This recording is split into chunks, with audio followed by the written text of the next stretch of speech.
Hello everybody and welcome to a brand new Elder Scrolls Online build video with me, Sherman. Today guys, we are taking a look at the Dragon Priest, the build everyone's been waiting for some reason. I don't know why. Probably because it's a Dragonknight and they are awesome healers, no offense. But let's go ahead and get right into it. So looking at it, we are High Elf Dragonknight. As you can see, we have 35k magic, a 17k health, 11k stamina. Now you can choose to be other races with this.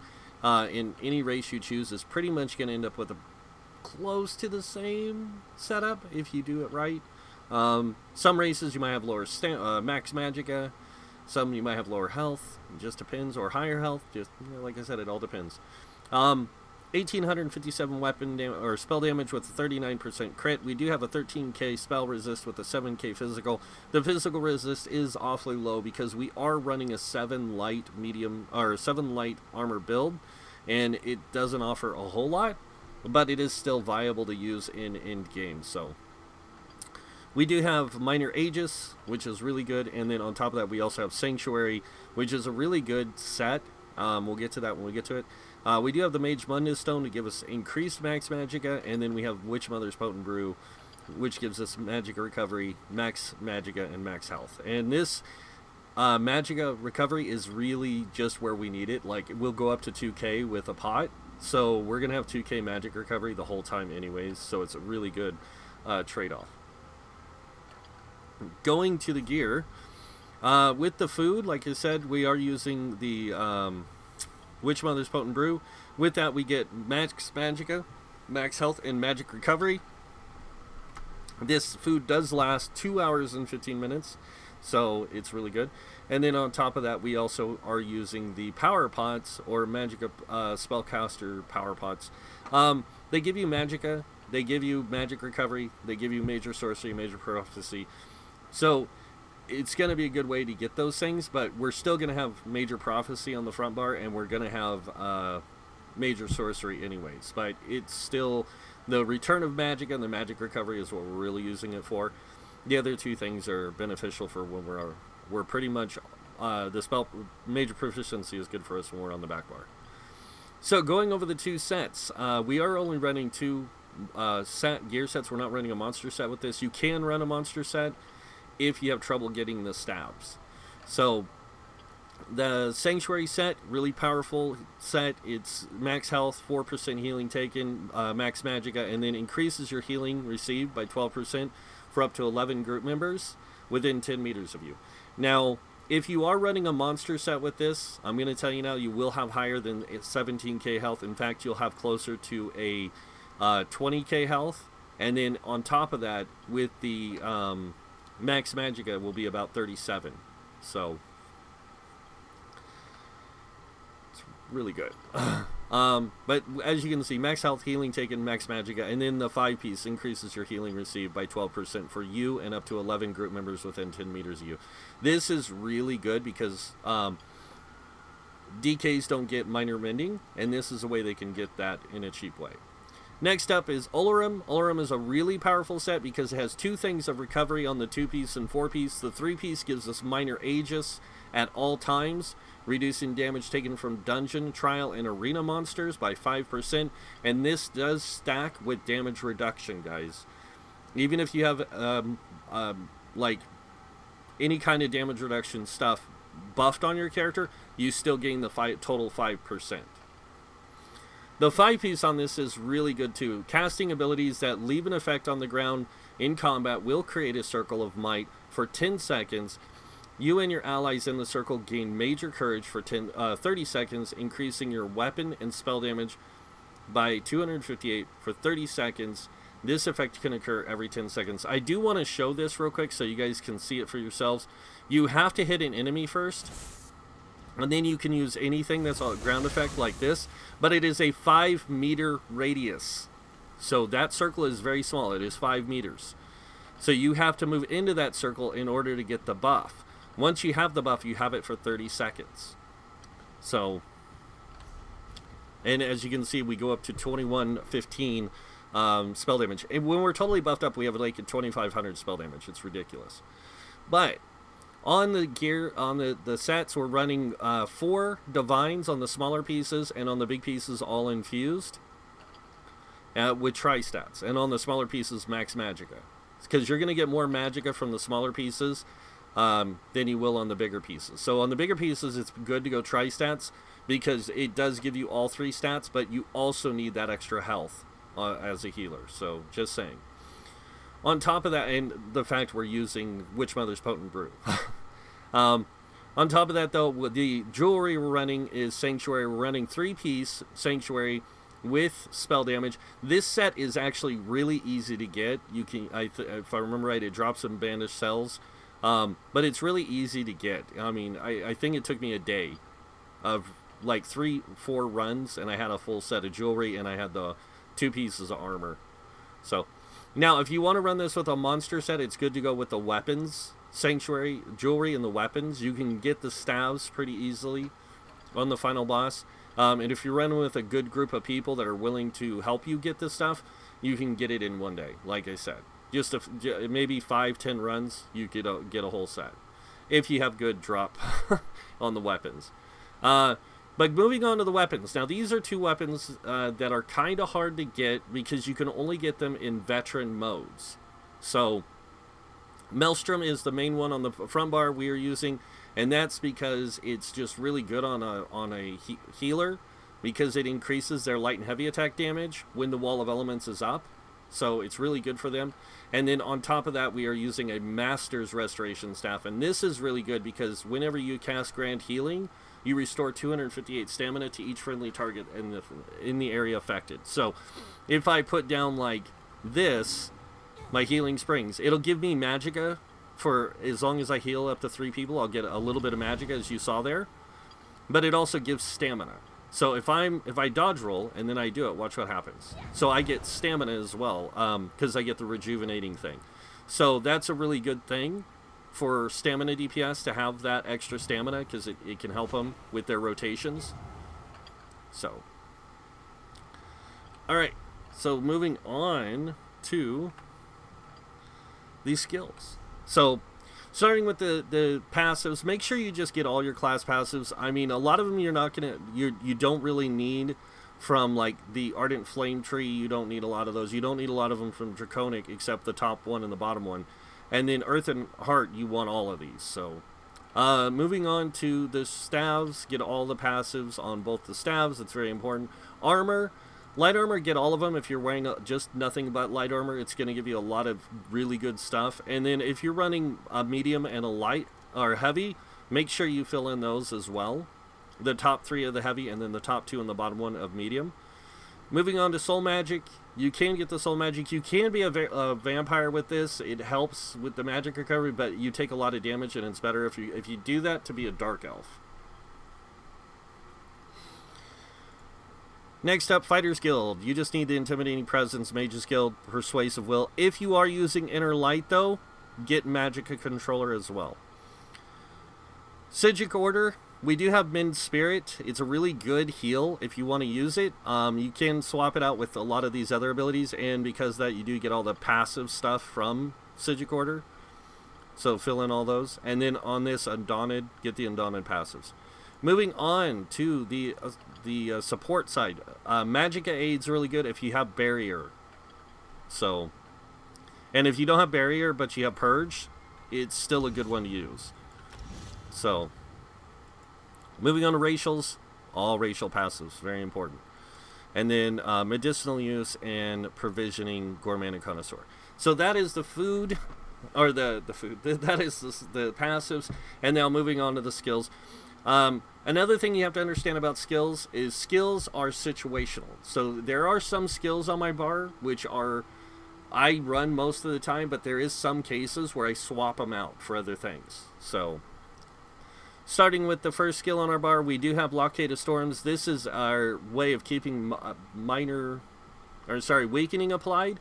It also gives a chance of creating off balance when enemies are, when they're concussed. This can concuss enemies, but it's not very effective unless you're using a shock enchant, but we're not using that. We're using a weakening enchant, which is better. So we are using Absorb Magicka on the back bar. And then next up we have Obsidian Shard. This is a burst heal. It's probably one of the most powerful heals the DK has, because this thing can crit heal upwards to like 17k. It's ridiculous.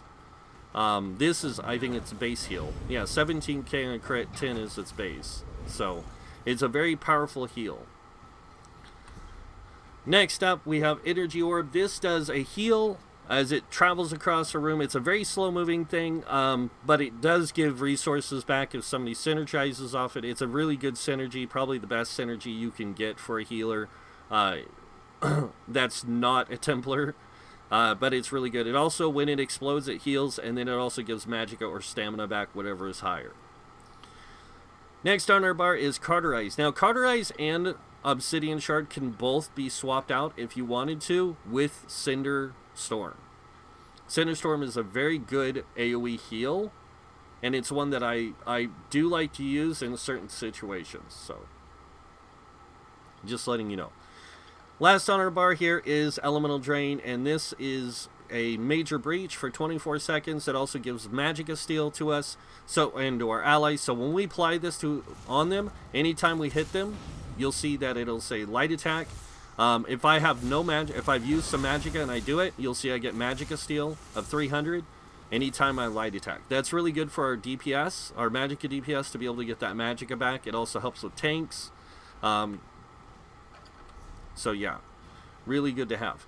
Next is Reviving Barrier, and Reviving Barrier is a very powerful shield, guys. It just is. So if you want to have this here, you can use it. It's a very good ultimate. If you don't want this ability, I would suggest using Magma Shell, because Magma Shell will give your group allies a buff to their resistance, to give them a damage shield equal to 116% of their own health. So whatever their health is, they get 116% of that in a shield. So it's a pretty big shield. And then, of course, with Reviving Barrier, everyone in your group gets a shield. So, alright, so moving on now to the back bar. On the back bar, we have Healing Springs, and I showed you why we have that. But it's a really good heal, probably the best one that you will use, because you're going to be spamming it a lot. And it has a nice area of effect, so you have a good radius on it. Next, we have Combat Prayer. We have this for the heal. It is going to be our main burst heal, letting you know, because Obsidian Shard only hits a single target, and Cauterize only hits a single target. So this is going to be our main group burst heal. So if our group gets hurt really bad, you're going to hit this a couple times, unless you get it to crit. If you get it to crit, you'll get a really good, powerful heal out of it. So if I can get it to crit, it's like 10k. 11k. So 11k when it crits. Next on our bar is Quick Siphon. Quick Siphon is a lot better than Blood Altar, just letting you guys know. Like, if you use Blood Altar, it's a really good thing, but you have to put it right where the boss is. With this, it's really, like it says, it's called Quick Siphon. You just apply it, and everyone who hits that enemy will get minor lifesteal. So every time you deal damage, it gives you lifesteal. It's just like the magicka steal. So it's also really cheap to cast. And then next we have Ward Ally. Now everyone says Healing Ward's better, but since they changed Healing Ward to where it's when the shield comes off it heals you, Healing Ward isn't as good in PvE as Ward Ally is now, because Ward Ally will apply a shield on both you and your allies. So you and one other person, and this shield does grow in strength based on max magicka and spell damage. I just boosted my spell damage, and as you can see, it went to 6k. When I have Warhorn applied to me, the shield is almost 7k. So it's almost equivalent to that of Annulment. So it's a really, really good shield to have, but it also applies to one other person, which makes it even more beneficial. And remember, shields now are affected by resistances, so really good. Last but not least, we do have Igneous Weapons here, and the main reason why we have Igneous Weapons is Igneous Weapons gives both spell and weapon damage increase by 20%, but it also can cast this with it as well, which gives minor brutality, so you not only give 20% weapon damage increase, you also give a 10%. So, and this will keep it up all the time. If you have this going and you do your Obsidian Shard, As long as you're doing both, your Obsidian Shard will reapply the minor one. So, and if you're using not Cartwrights, but you're using the Cinderstorm. Cinderstorm's really cool too, because when you cast Cinderstorm, let me get this to go off out of combat. There we go. So when you use this, watch what happens. I'm going to let this all wear off. The one. So when I cast Cinderstorm,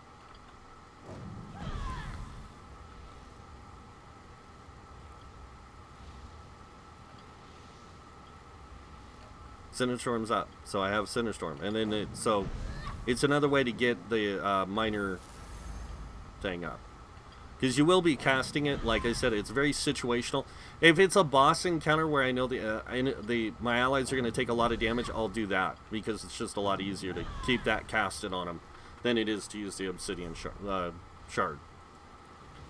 Alright, and then last but not least, Aggressive Warhorn. This gives max magic and max stamina by 10% for 30 seconds to your whole group within 20 meters of you.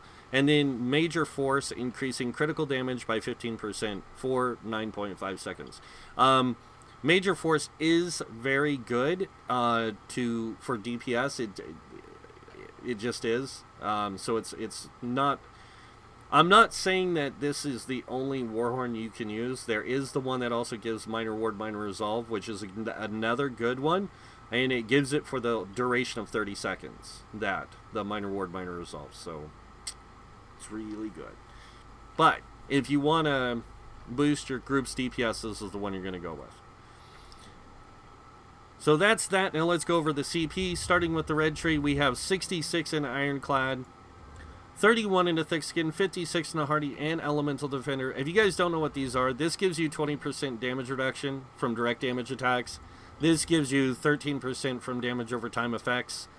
This gives you 12% physical poison disease damage reduction, and this gives you Flame Frost Shock and magic damage reduction by 12%. So all these is just damage mitigation. And this is kind of a universal setup right here. This is not something that you necessarily need to use. If you want more different versions, I would suggest going to Alcast's website. There is a really good write-up over there on his website for how to play CP for the different trials, and so you can use that. But in dungeons, this will work fine. Moving on to the last one, part of the red tree, we have 40 in Bastion. This gives us increased effectiveness of our damage shields by 16%, and then 19 into quick recovery, which increases our healing received by 5%. Now, if you guys didn't know, like I have 5% and 4% from a piece of armor and 5% from here, and then I have 12%. My healing received is insane, and that's why it works out for me. The way I've got this build set up is I can heal myself for more, and having lower resistance, I compensate for healing myself for more.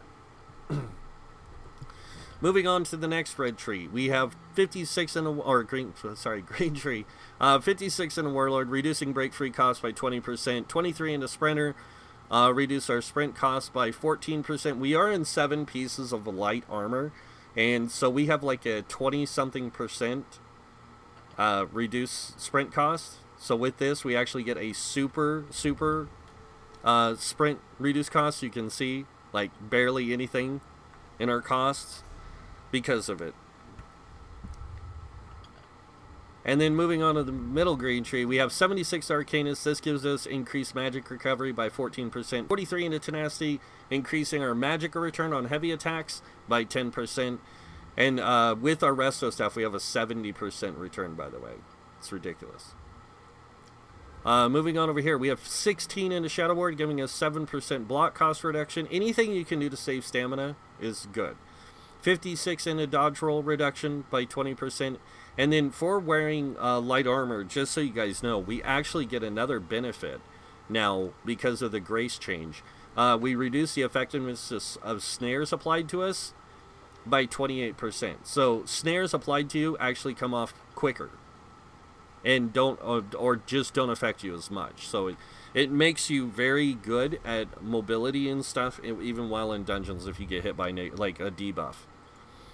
Moving on to the blue tree, Somebody asked me the other day why I set my healers up this way. The one thing is that now that healers are building for more weapon damage, a lot of the time, you don't need as much in these.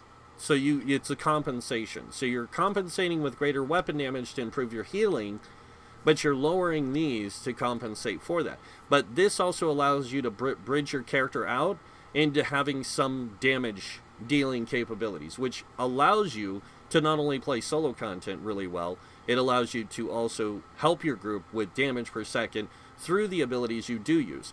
Even though you don't do much damage, any damage that is applied by the group, the more the merrier.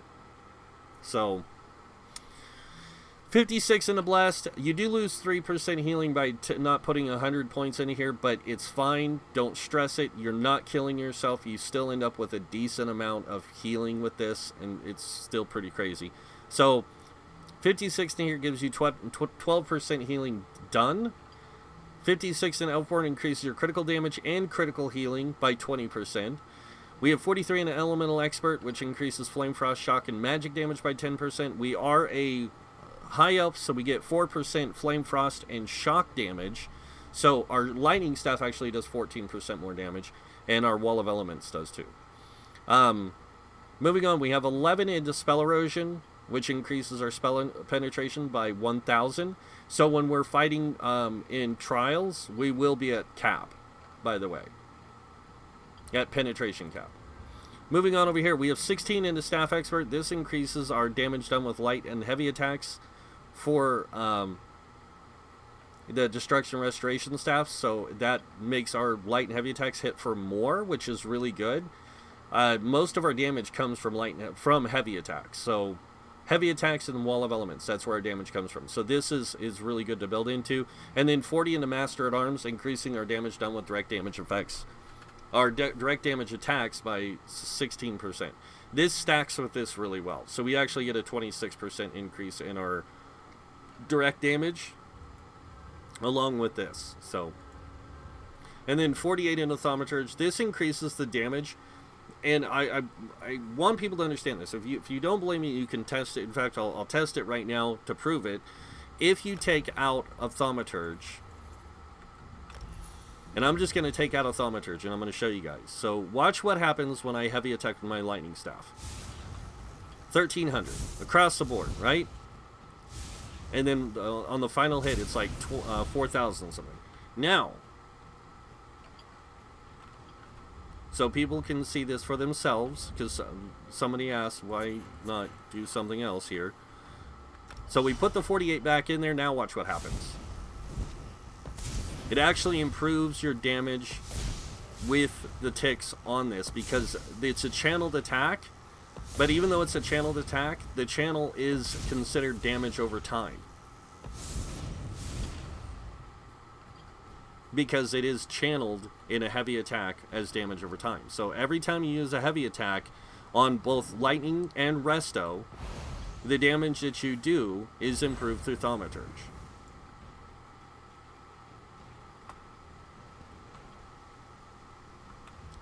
So that is that for the CP, and that's why I have 48 points in the Thaumaturge, increasing my damage done with damage over time effects by 18%. This also affects your Wall of Elements. So yeah, that is the Dragon Priest. That's the CP, that's the gear, that's the skills, and yes, this build does work in end-game. I have a friend who played this build similar to this, but he was using Spell Power Cure and the Sanctuary with the Master and Maelstrom staff, and he said he had no problems healing in-game trials at all. Like, it was just like playing, he said it wasn't like playing a Templar, because you don't have all the benefits of Spear Shard. You don't have the benefits of Spear Shards and a Purge that you get with it. But you do have, and you don't grant Minor Sorcery, but you do grant Major Brutality, or Minor Brutality and Major Brutality, and you get all these other benefits that you can offer your group. So it works out either way. I know a lot of people mostly play DK tanks, but this next update, I think we're going to see a rise in other tanks as well, because other classes can tank just as fine now in this new update, especially with the resource return and the resource management the classes have. So Wardens are still really good tanks. Templars have become great tanks in this next update, and of course the others, like I said. But that's it. That's it for the build, guys. So if you guys like the build, like button would be appreciated. If you guys want to see more builds by me, you can subscribe. Other than that, I want to thank you all for watching. Until next time, have a wonderful day, and this guy might see you in game. Bye.